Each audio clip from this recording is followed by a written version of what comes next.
Le mystère du triangle des Bermudes a, plus ou moins, été résolu. Mystère, suivre ce.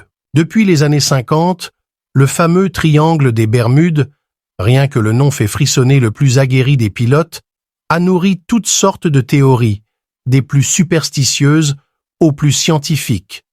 Cette zone de 500 000 km², située à l'intérieur d'un triangle formé par l'archipel des Bermudes, Miami et San Juan à Puerto Rico, a été définie géographiquement et nommée pour la première fois en février 1964 par un journaliste américain dans un article nommé « The Deadly Bermuda Triangle ». De nombreux auteurs, scientifiques ou journalistes ont tenté de trouver des explications réalistes aux disparitions inexpliquées et inexplicables qui ont rendu célèbre la zone. En voici une qui, pour une fois, ne devrait pas vous faire des nœuds au cerveau. L'énigme du triangle des Bermudes n'existe tout simplement pas, et c'est la science qui nous le confirme.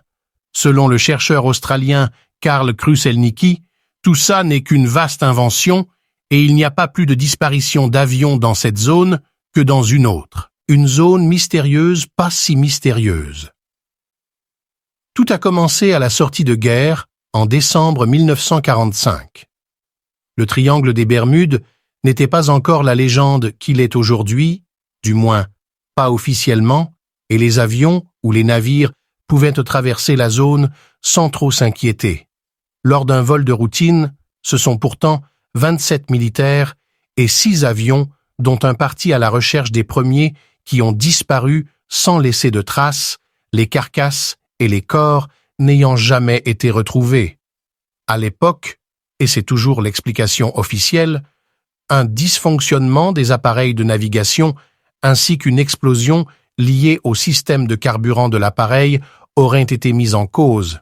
Plutôt logique, les dysfonctionnements de l'appareil, ou parfois les erreurs humaines, étant les causes les plus communes des accidents d'avion. Logique, peut-être, mais trop facile. Des milliers, voire millions de personnes autour du globe se sont emparées de cette tragédie, convaincus de se faire berner par les explications officielles, élaborant des théories plus improbables les unes que les autres. Phénomènes paranormaux, portes vers une autre dimension, bases secrètes des extraterrestres venus enlever les terriens, ou encore monstres géants et villes sous-marines. Toutes les inventions, plus ou moins étayées par des preuves largement discutables et nourries par la succession de disparitions inexpliquées depuis 1945. En effet, depuis cette mystérieuse première affaire, 4 avions et 20 bateaux disparaissent chaque année dans ce maudit triangle. Généralement peu friands de théories conspirationnistes, les scientifiques restent bien évidemment plus prudents quant aux théories qu'ils elles avancent. Certaines institutions comme l'Agence américaine d'observation océanique et atmosphérique, NOAA, affirment que des remontées de méthane pourraient y créer des trous dans les coques des bateaux, d'autres que les perturbations météorologiques déstabilisent brutalement la zone, entraînant un surcroît d'accidents nautiques ou aéronautiques. Une chose est sûre, la plupart des scientifiques s'accordent à dire que la zone est particulièrement à risque pour ceux qui la traversent. Pas tous néanmoins, puisque Karl Kruszelnicki, un scientifique australien reconnu, primé et très populaire en Australie, pense avoir résolu l'énigme en affirmant qu'il n'y a en fait pas d'énigme. Pas de théorie du complot ou de grands mensonges organisés, non. Celui que l'on surnomme Dr Karl démonte le mythe et attribue les disparitions et accidents à la difficulté de naviguer dans une zone soumise à des conditions météorologiques extrêmes ainsi qu'au volume de trafic. Surtout, le scientifique affirme dans un entretien accordé au journal The Independent que le nombre de navires et avions qui disparaissent est le même que n'importe où dans le monde en termes de pourcentage. Charles Berlitz a effectivement écrit et publié en 1974 un ouvrage intitulé « Le triangle des Bermudes », dans lequel il propose une explication paranormale aux disparitions d'avions et de bateaux dans cette zone. Vendu à plus de 20 millions d'exemplaires, l'ouvrage a été extrêmement critiqué pour sa présentation partielle des faits, manque de regard critique et preuves scientifiques. Malheureusement, bien que les affirmations de Kruszelnicki soient rassurantes et puissent calmer l'engouement complotiste, il est très peu probable que l'ensemble de la communauté scientifique s'accorde un jour sur une seule et unique explication.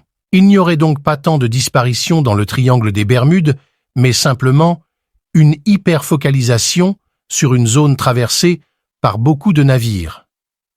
Pour ce qui est de l'affaire des bombardiers en 1945, Kruszelnicki est formel.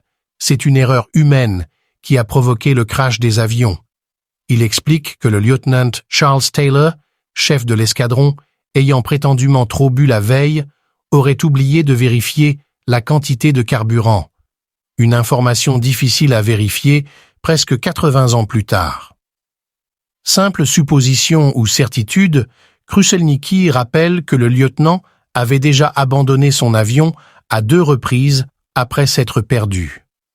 Le scientifique s'appuie sur les conclusions des gardes-côtes américains et de la National Oceanic and Atmospheric Administration, NOAA, sauf, bien évidemment, pour ses informations sur l'état de santé du lieutenant Charles Taylor, et impute au linguiste et écrivain américain Charles Berlitz le mystère qui entoure le Triangle.